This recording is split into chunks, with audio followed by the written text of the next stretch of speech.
Hi, today I'm going to go over just briefly a little bit about bottle baby basics and how to feed and stimulate and take care of a bottle baby. We have one here who is about, I'd say she's probably about 2 weeks or so. That's when their eyes normally open. And basically what you want to do when you start out is you're going to want to stimulate, which means make them go potty, make them go to the bathroom. This is something that their mothers do and they can't do on their own yet. They don't have the muscles or the ability to do that. So the best way to do it is to use a cotton ball, something soft. If you don't have a cotton ball, a soft cloth or something like that. What you can do is you can dip it in warm water. It doesn't have to be much, just a little bit of warmth. This is used to simulate a mother's tongue stimulating their rear end. And what you do is gently just going to tap. You don't need to rub hard. You don't need to do anything like that. You can hold up their little tail, and usually they'll stand still and even lift up their little leg for it. But as you can see, she's just pottying right into it. So it's just a matter of touching. The biggest thing that you want to be careful of is not rubbing too hard and too long. Once you tap a couple times and the flow starts, then it's usually a matter of just holding it there and tapping it until they're done. And usually they're pretty still when they're doing it. It's just like when a cat or a kitten goes to the bathroom in a litter box, they will sit still until it's over. Make sure that they are clean. And in the case of diarrhea, if you do have diarrhea with a kitten, or watery stools of some sort, which can happen from the milk, you would just want to make sure that it's all cleaned off, as well as the urine, so that there's no irritation back there or anything like that. So once you do that, you can take your bottle, which I have warmed up in a bowl of hot water. This is the easiest way I found to warm up a baby bottle. Do not put it in the microwave. It heats up unevenly, and a lot of times your bottle will explode, and you will not get a good idea as to how hot the milk is in there. So you're going to let it warm up in a bowl or cup of hot water, and then you take it out, and the first thing you would do, just like with a human baby, you're going to drop some on your wrist. And as long as that is not too hot and it doesn't burn your wrist, then you're ready to go. So first thing that I want to say is, please never ever hold the baby upside down like this to feed it. Never do that. It's not normal, and it could get milk into their lungs. So basically, think about when a baby feeds on its mother. It's laying on its stomach and it has its paws up. So basically you want to support it, but keep it forward and gently offer it the bottle into its mouth. If it doesn't take it on its own, Suki takes it very easily. She loves her milk. And you just hold it up like this. You might have to just gently squeeze the bottle a little bit to get the milk flowing into their mouth. If you are having trouble getting the nipple actually into their mouth, you can gently take your finger just a little bit, open it up, and slip it right in there. And then once they start nursing, it's just a matter of letting them sit there. Sometimes they'll put their paws up because, again, it's like their mama's belly, and they're going to want to brace themselves on your hand. If they're not taking the bottle very easily, what you can do is you can hold their head not too hard, but gently guiding it to the bottle. And again, squeezing the bottle just a little bit, not too hard, because you don't want too much milk to come out their nose or anything like that. Also, stroking their face like this is also a stimulation to get them to suck as well.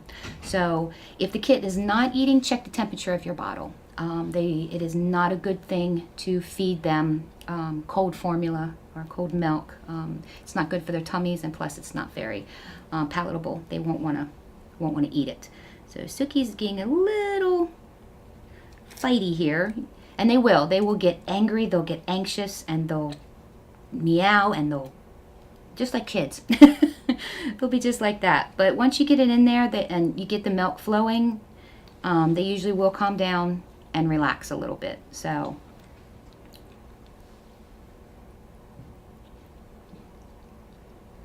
don't think this bottle is quite warm enough for her. So that's basically it when it comes to feeding them. My biggest information that I want to pass along is the way that they are set up, and that is that they are facing down. Some people will pick them up and hold them like this.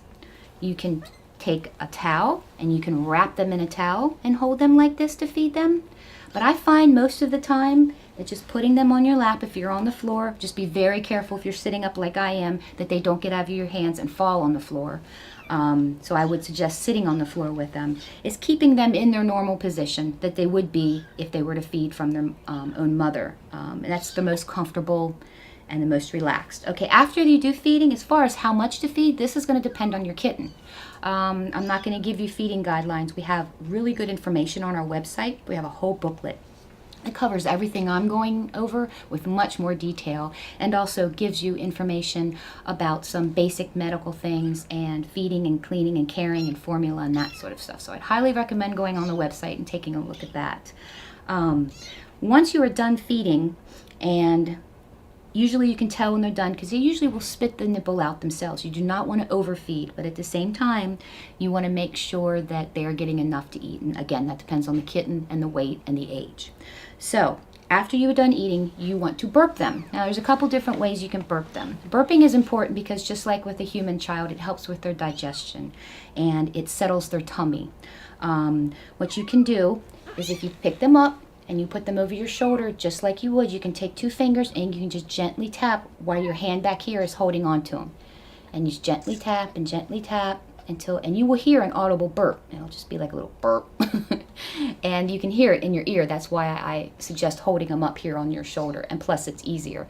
If that's not working for you, another way to do it is just to hold them and to gently just massage their tummy. Not very hard, but just gentle pressure on the tummy to get that air bubbles, get all those things out. And again, you will hear an audible burp or air being released.